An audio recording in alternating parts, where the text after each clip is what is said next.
Terima kasih. Bismillahirrahmanirrahim. Assalamualaikum warahmatullahi wabarakatuh. Waalaikumsalam. Salam Bapak Dubes. Semoga sehat selalu yang ada di Bogota. Terima kasih kesempatan diberikan pada saya untuk Bu Sita dan Mbak Hilda. Tadi Pak Dr. Aziz sudah mengomentari dari sisi persoalan ekonomi dan juga positivisme tentang kemungkinan bahwa nanti dengan usaha-usaha dari staf dan dubes di Bogota nanti kemungkinan hubungan ekonomi kedua negara Indonesia dan Kolombia bisa semakin meningkat. Mungkin saya akan mengamati dari angle yang agak berbeda, Bapak Ibu sekalian, bahwa tadi disinggung Ibu Sita bahwa Kolombia itu sebuah negara yang indah dengan dua pantai yang menghadap dua lautan yang berbeda, yaitu yang menghadap pantai Karibia dan juga pantai Pasifik, yang tentu saja luar biasa. Kolombia selalu kita kenal dengan gadis-gadis cantiknya yang mendominasi di event-event Miss Universe atau Miss World. Kolombia yang jago sepak bola adalah fenomena unik yang harus kita kunjungi. Tapi pada satu sisi lain, mungkin secara politis juga adalah sebuah entitas politik yang layak kita pelajari. Jadi tidak hanya kita kunjungi, tapi juga kita layak pelajari sebagai salah satu bentuk negara yang khas menjadi bagian dari negara dunia ketiga dengan semua kronik politiknya. Nah, tadi Pak Aziz sudah membahas tentang ekonomi. Saya banyak baca dulu terutama pada masa kuliah S1. Itu yang menarik dari negara-negara Amerika Latin termasuk Kolombia itu adalah bagaimana intervensi militer di dalam politiknya. Dan saya baca waktu itu saya menjadi pengagum dari Che Guevara. Dr. Che Guevara. Nah, ini Bapak Ibu sekalian, mungkin saya akan sedikit menyinggung itu bahwa keterlibatan militer dalam politik di Kolombia itu dulu sudah saya pelajari sejak masa S1 dan memang sampai sekarang saya kira itu juga masih berlanjut. Di Kolombia kalau tidak salah itu selain yang sampai sekarang mungkin masih dianggap mengganggu sistem pemerintahan itu adalah masih eksisnya gerilyawan FARC. Nah, itu yang mungkin dipimpin oleh Che Guevara dan mereka ingin membentuk negara yang sosialis. Nah, ini nanti bisa dikaitkan sekarang kecenderungan pemimpin dari kelompok sosialis, apakah memang rakyat itu sudah mulai bersimpati dengan ideologi kiri itu atau bagaimana nanti bisa diklarifikasi oleh Bapak Dubes. Nah, setahu saya model-model keterlibatan militer di negara dunia ketiga itu menjadi sesuatu yang umum. Nah, uniknya di Kolombia itu saya melihat persamaannya juga seperti di Myanmar bahwa masyarakat di sana memang sudah mengenal sipil bersenjata itu sejak periode dasawarsa tahun 1960 tahun 1970. Nah, itulah mulai periode yang kemudian disebut di sana itu sebagai la violencia atau sebetulnya kekerasan di antara masyarakat sipil. Misalnya pada tahun 60 atau 70 itu terbunuhnya calon presiden Jorge Gaitan yang itu adalah tokoh yang banyak dikagumi oleh para petani di sana yang menimbulkan kemudian konflik sipil dan menimbulkan korban jiwa sekitar 200.000 dari para petani pendukung Jorge Gaitan. Nah, kekerasan akibat konflik sipil dan kemudian melibatkan para militer itu sepertinya menjadi fenomena khas negara-negara Asia, Amerika Latin dan Afrika juga. Nah, ini tentu sayang sekali yang tadi sudah saya kemukakan, negara yang begitu indah ternyata juga diwarnai dengan konflik-konflik yang menimbulkan korban sipil dan tidak kecil. Saya melihat ada sampai laporan dari Amnesty Internasional, kemudian juga lembaga-lembaga HAM lokal itu bagaimana pemerintah itu menggunakan cara-cara kekerasan juga untuk mengatasi persoalan-persoalan pemberontakan dan itu juga menimbulkan korban sipil yang cukup banyak. Kemudian yang saya baca juga ini uniknya, dua presiden di Kolombia yaitu Uribe dan yang kedua ini Santos kalau tidak salah, itu diindikasikan mereka juga mendapat dukungan dari kelompok-kelompok paramiliter.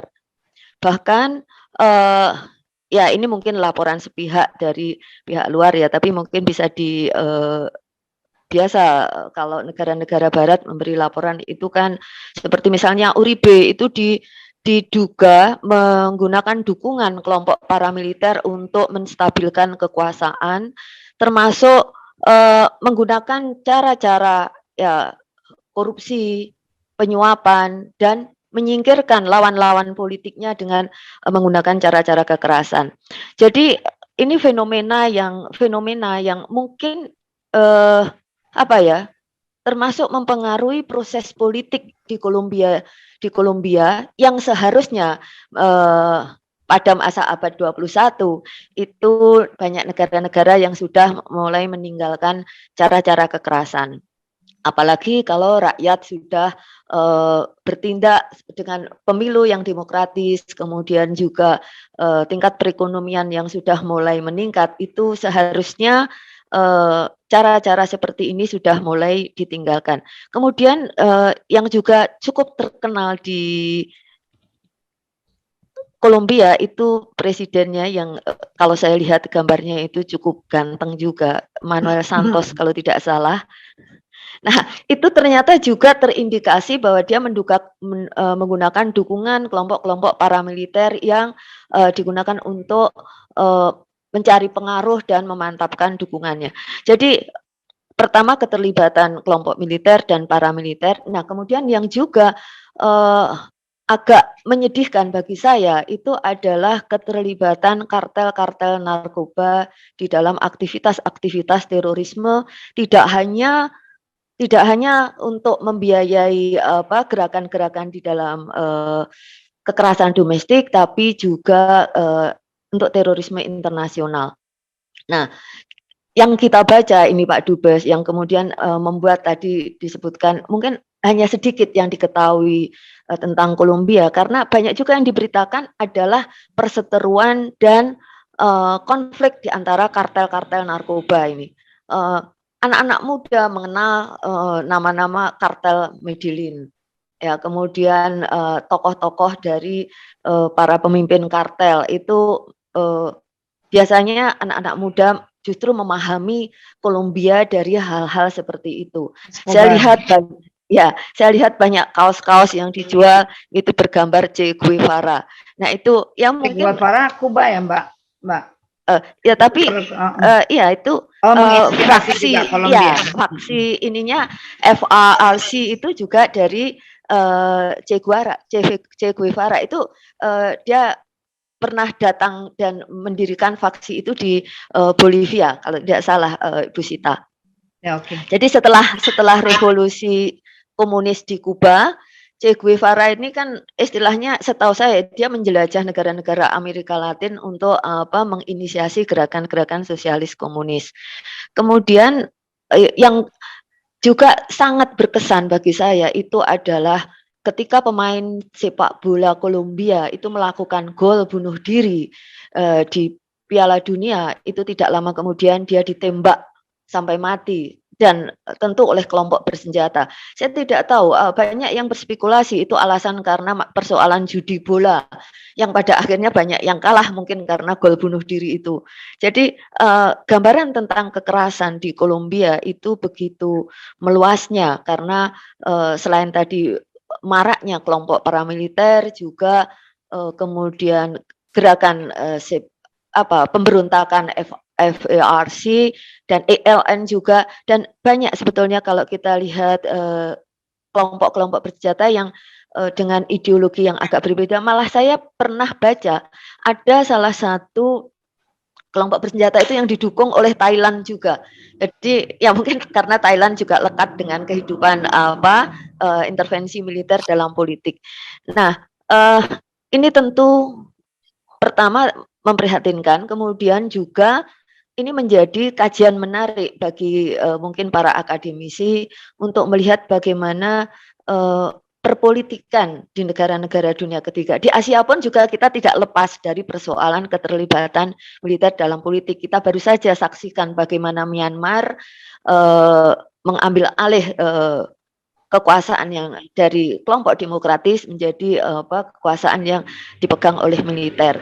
Jadi fenomena ini memang masih ada, sebagaimana yang ditulis oleh Morris Janowitz dalam bukunya tentang hubungan sipil militer di negara-negara dunia ketiga, bahwa agak sulit sepertinya negara-negara dunia ketiga itu untuk melepaskan sepenuhnya dari pengaruh atau dominasi militer. Memang kalau di bukunya Robert Clark itu disebutkan kalau di Kolombia memang militer tidak mengambil alih kekuasaan secara penuh, beda seperti di Thailand atau di Myanmar, tapi kekuatan militer itu hanya pendukung dari kekuatan sipil dan itu dimanfaatkan juga untuk melakukan aksi-aksi kekerasan terhadap musuh-musuh politiknya. Jadi memang ada indikasi mereka tidak akan mengambil alih kekuasaan secara penuh seperti Chili pada masa Jenderal Augusto Pinochet misalnya, ya diindikasikan tidak seperti itu, tapi justru pengaruh di bawah penguasa sipil ini yang menjadikan hubungannya itu menjadi malah ini semakin established sepertinya pengaruh militer di dalam politik Kolombia. Jadi kira-kira 2 poin itu Ibu Hilda dan Bu Sita yang bisa saya sampaikan untuk Pak Dubes, dan mungkin juga untuk yang lain bisa kita diskusikan, dan mohon maaf misalnya saya tidak menyajikan data-data yang lengkap tentang persoalan-persoalan yang tadi saya kemukakan. Terima kasih sebelumnya Pak Dubes, Bu Sita, dan Bu Hilda. Ya, sebelum ke Pak Dubes, mungkin ini kaitan juga dengan ekonomi. Kenapa tidak banyak yang tahu tentang Kolombia? Karena image itu kali Pak Dubes ya. Ini ada pertanyaan juga sekalian saya bacakan. Tolong ditanyain dong kalau mendengar Kolombia itu identik dengan narkoba dan geng-geng narkoba yang kejam, sehingga bayangan kami serem kalau ke sana. Ini yang seneng traveling jadi takut. Gimana nih tanggapannya Pak? Habis yang indah-indah ditakut-takutin ya sama Iya. Dr. Ambar. Nah, kita mau informasinya profesional gitu ya. Monggo Pak. Baik, terima kasih. Memang kalau melihat negara-negara Amerika Latin termasuk Kolombia khususnya, ini memiliki perjalanan sejarah cukup panjang. Seperti di awal tadi saya sampaikan, Simon Bolivar ini selaku tokoh bapak bangsa yang membebaskan Grand Kolombia waktu itu ya. Tapi dalam perjalanannya memang tidak mudah. Kenapa? Karena Amerika juga punya kepentingan ketika Kolombia memerdekakan diri dari Spanyol, tapi Amerika ingin menguasai perusahaan Panama. Makanya Panama lepas itu di awal abad 19 itu, sehingga karena Amerika ingin mengontrol. Nah, dalam perjalanannya memang pengaruh ini kan sangat luar biasa ketika tadi disebutkan ya, paham Leninisme waktu itu, makanya muncul yang namanya gerakan-gerakan yang berkaitan dengan ideologi kekiri-kirian. Jadi ada FARC, ada ELN, ada M19 ya. Dan ini menimbulkan satu dinamika tersendiri. Kenapa? Karena ketika itu memang pengaruh Che gitu dan Fidel Castro dan lain-lain. Makanya sekarang itu relatif beberapa negara Amerika Latin jatuh ke kiri ya. Misalnya di Argentina, Bolivia, Venezuela, Brazil, tapi memang Brazil berbeda. Lula presiden sebelumnya terus kalah, sekarang menang lagi. Dan di Kolombia juga baru pertama kali. Dan nampaknya sekarang juga sudah terjadi perubahan, walaupun kiri, tapi mereka juga pragmatis gitu, tidak serta-merta merubah secara fundamental. Karena fakta bahwa sekian ratus tahun Kolombia secara politik dan ekonomi dikuasai oleh kalangan tertentu yang sekarang kalau dia dimacem-macemin, dia hengkang, selesai, sudah hancur lah, seperti apa yang terjadi di Venezuela. Nah, ini kalkulasi ini kan terjadi, apalagi di Kolombia yang setiap presiden itu hanya 4 tahun dan tidak bisa dipilih kembali, sehingga dia juga tidak ingin dicatat dalam sejarah menjadi presiden yang menghancurkan negaranya gitu. Karena untuk apalagi melawan Amerika. Nah, ketika memang dinamika yang terjadi mulai dari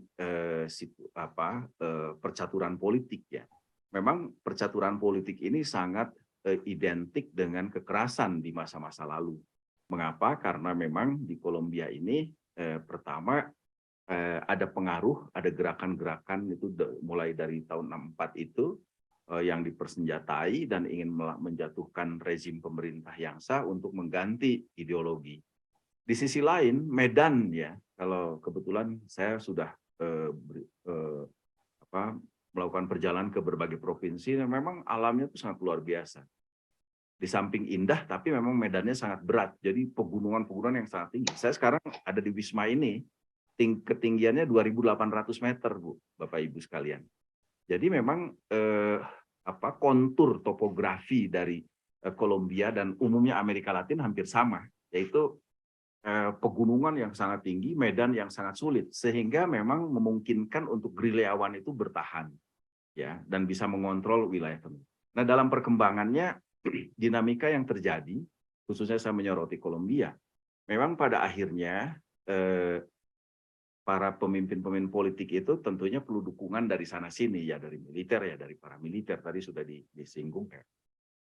Nah, oleh karena itu, ketika kami mencermati, mengobservasi, dan berbicara dengan sejumlah pihak, memang ada wilayah yang akhirnya memang tidak bisa dikontrol sepenuhnya oleh pemerintah. Mungkin sekitar 30% di Kolombia ini. Pertama karena medannya berat, kedua juga memang ada dinamika perkembangannya. Jadi ketika sebelumnya FARC ini ditekan oleh militer habis-habisan, ketika di era Uribe ada perjanjian ya dengan FARC dan maka dikurangi kanannya. Nah, oleh karena itu ini jadi bargaining position. Bicara tentang narkoba, memang tercatat dalam sejarah sejak tahun 70 mulai Pablo Escobar ya di Medellin itu sangat terkenal. Dan ini juga tidak lepas dari mafianya di Amerika sesungguhnya, kan begitu. Jadi ada geng-geng memang ketika itu sangat luar biasa. Pablo Escobar menguasai di Medellin, misalnya ada di Cali, ya, di kota-kota besar. Dan ini ada perang gangster gitu pada akhirnya. Bahkan mereka mampu membiayai dan mempersenjatai gitu orang-orang, bahkan membiayai politik gitu. Pablo Escobar itu sempat bahkan terlibat di dalam politik dan targetnya dia menjadi presiden sebenarnya dengan modalnya dan dukungannya cukup banyak. Karena itu tadi adanya kemiskinan.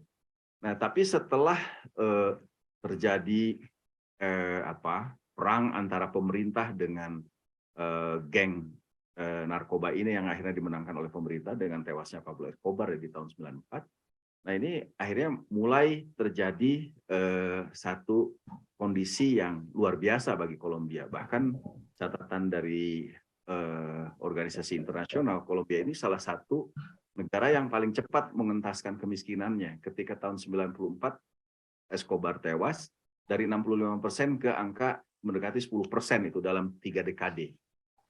Kelas menengah atasnya meningkat secara tajam. Bahkan kalau baca IMF, dia udah masuk OECD dan masuk dalam pendapatan menengah atas.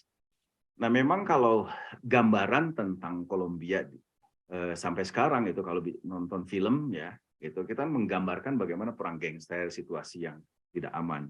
Tapi pada dasarnya Kolombia ya faktanya sekarang salah satu kekuatan ekonomi di Amerika Latin.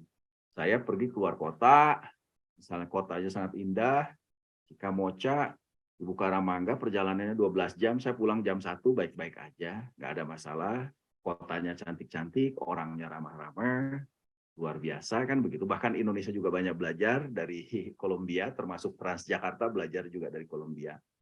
Jadi tidak usah khawatir, karena banyak memang pertanyaan yang ditujukan ke saya itu teman-teman, saudara, Kolombia aman emang gitu. Nah, saja Image-nya ya. Iya, sama saja berita tentang Indonesia gitu ketika Indonesia juga narkobanya juga, mafia narkoba Iya. ada. Aneh, yang uniknya di Indonesia kan banyak yang kecanduan, ada rumah rehabilitasi, Iya. ada sakit. Di Kolombia tidak ada. Dan tidak pernah ada dalam sejarah di Indonesia orang Kolombia tertangkap membawa drug. Kan begitu. Tapi Kolombia sampai sekarang termasuk yang sulit untuk mendapatkan visa ke Indonesia. Nah, kan ini karena image ya gitu, tapi biarlah, ini menjadi tantangan tersendiri bagi Duta Besar Indonesia untuk Kolombia, karena fakta bahwa banyak turis ingin masuk ke sana. Di sini outbound turisnya 4 juta orang, baru ke Indonesia baru sekitar 6 ribuan. Kan sayang karena terhambat oleh visa, padahal yang bawa drug itu dari Iran, dari Afghanistan, dari Nigeria. Kolombia tidak pernah tercatat tertangkap apalagi membawa drug, kan gitu. Nah, di Kolombia tidak ada yang namanya rehabilitasi, tidak ada yang namanya orang kecanduan. Saya belum melihat ya, dan saya coba tanya, nggak ada itu. Ini yang menariknya, ini sesuatu yang menarik. Jadi inilah kondisi objektif yang ada, bahwa ini memang jujur saja perpolitikan Kolombia ini perpolitikan yang merupakan sejarah panjang. 212 tahun perjalanan itu, pengaruh Amerika sangat besar di sini. Nah, sekarang tiba-tiba ke kiri, tapi yang penguasa kiri juga sekarang tidak bisa berbuat banyak karena memang sangat tergantung daripada kondisi ekonomi dunia yang sangat tidak menentu, sementara ekonominya masih dikuasai oleh kalangan-kalangan di mana tidak mungkin dihapuskan begitu saja. Nah, ini situasinya seperti itu. Jadi memang betul kalau bicara politik, tapi sekarang jauh lebih baik. Kolombia merupakan salah satu yang sangat demokratis saya lihat. Dan banyak hal yang kita bisa belajar, misalnya warga negaranya relatif cukup taat hukum, ya, terus sabar mengantri bisa berjam-jam. Nah, lalu juga banyak hal ya dari strata tadi itu juga menunjukkan betapa pemerintah juga memberikan perhatian secara khusus. Jadi semakin rendah stratanya, maka semakin mungkin gratis lah. Dan selama ini pendidikan relatif mudah, ya, murah, dan juga kesehatan murah dan sebagainya. Nah, ini artinya ada kondisi-kondisi di setiap negara pasti punya dinamika tersendiri, ada positif negatifnya. Hanya satu hal mungkin memang negara-negara Amerika Latin itu kan karakternya memang la vida es un carnaval. Jadi hidup ini kayak karnaval, dibawa enjoy aja, santai. Dan sangat terbuka gitu. Nah, inilah saya sudah mencoba masuk menjadi atau beradaptasi dengan Kolombia. Makanya saya bisa menjadi juri Miss Kolombia. Yang Mas Aziz ngiri itu. Jadi bisa masuk, kita bisa masuk Kolombia. Jadi sekarang saya sedang mix bagaimana memixkan budaya Indonesia dengan Kolombia, bahkan musik nanti di kolaborasi biar ada genre musik baru, Kolindo, Kolombia Indonesia. Nah, ini yang Kolintang. Kolindo. Ya, Ya. gitu.